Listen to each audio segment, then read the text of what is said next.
Good evening Telangana. ఈ రోజు ముఖ్యాంశాలు మరియు ప్రముఖ వార్తలను చూద్దాం. మొదటిగా, కులగణన విషయంలో కేంద్ర క్యాబినెట్ ముఖ్యమైన నిర్ణయం తీసుకుంది.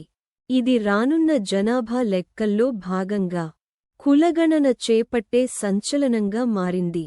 మరో వార్తలో, ప్రసిద్ధ తమిళ నటుడు అజిత్కు ప్రమాదం జరిగింది. ఢిల్లీలో పద్మభూషణ్ అవార్డు అందుకొని చెన్నైకి తిరిగి రాగా అజిత్ కాలికి గాయం ఏర్పడింది. రేవంత్ రెడ్డి ప్రభుత్వం రైతుల ప్రశ్నలను పరిష్కరించడానికి మరో పద్ధతిని ప్రారంభించింది. అయితే కేసీఆర్ ప్రభుత్వం ఈ ప్రయత్నాన్ని అంగీకరించలేదు.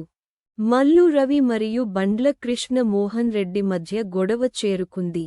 ఈ ఘటన ప్రభుత్వ ప్రపంచంలో గొడవలను పెంచింది.